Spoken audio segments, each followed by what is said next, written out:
Okay, so this is how the MailMerge works. So if you've used a MailMerge, most of this will just be repeated. So basically there's blanks, and you've got a spreadsheet, and each line has information about each student, of course including their first and last name. So that's how we got the topic there. You put the blank in where the parents is. They're just a bunch of fill in the blanks. One thing I added, and you most certainly do not need to make this when you make your own template. You can borrow mine or someone else's templates. There's lots of different ones you can use, but a general form is kind of the newsletter portion at the beginning, and then some more specific information. And then I didn't put it in here, but you can also put in like a section in here that is just comments, and just if there's something else extra that isn't automatically put in here, you just put it in their comment section on the spreadsheet, and then it shows up here. Okay, so now here's what might be a little different is I put in commentary. So this first sentence is basically his name, and then the grade commentary.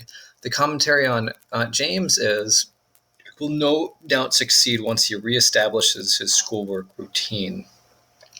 And then it's followed by a missing commentary. Right now, he can work on the review material as soon as they are ready. And that's because he had missed quite a few. And then the next sentence is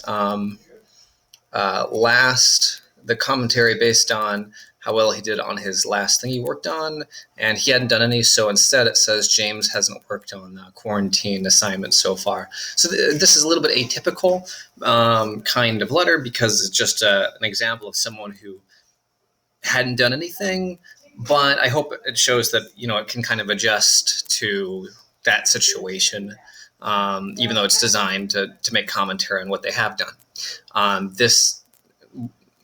This isn't overly redundant, but it's kind of hinting at the same stuff in a fairly friendly way.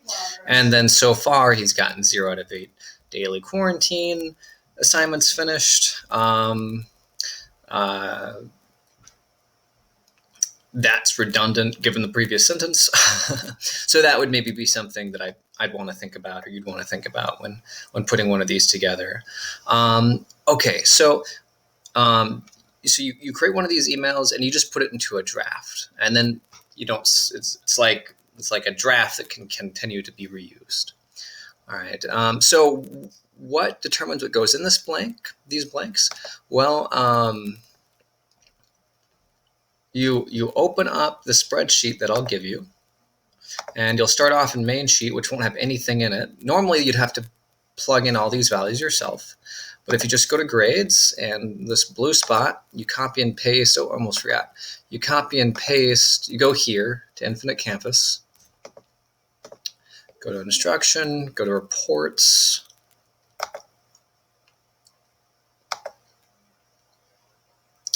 Grades. Gradebook export. Now, this is important. You want to choose what you want to export. We're just going to do the quarantine stuff. Generally, you just want to do one category of exercise and just focus on that category of exercise, at least for now. In the future, I might set it up so it works well with 2 categories of exercise. We don't have summatives right now, so I don't think that'll be a big deal. You're going to generate not a CSV, but a TSV. All right, once that's generated, you're going to copy and paste it. So I would open that, copy and paste it. I've got kind of a mock one already. You paste it here. Now, this is a little bit of a process, but takes much less time putting in all of their grades. Okay, so I must not. Let's try that again. Paste. All right, there we go. So we paste that. And then if we go back to the main sheet, you've got almost there's one other thing we have to do.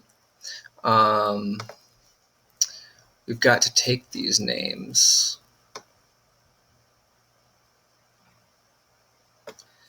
and put them into parent email section.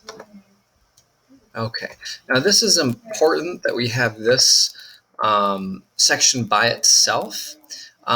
So my intention is for you to not to not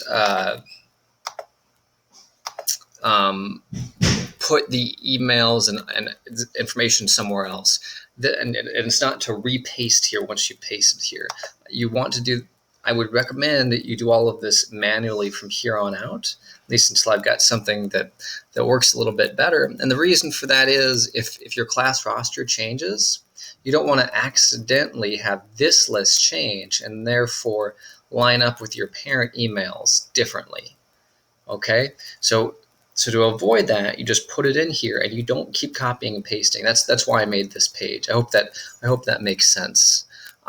So instead of parent emails, and also you can use this to email students, because how often do they need to be sent a password or some kind of reminder in class?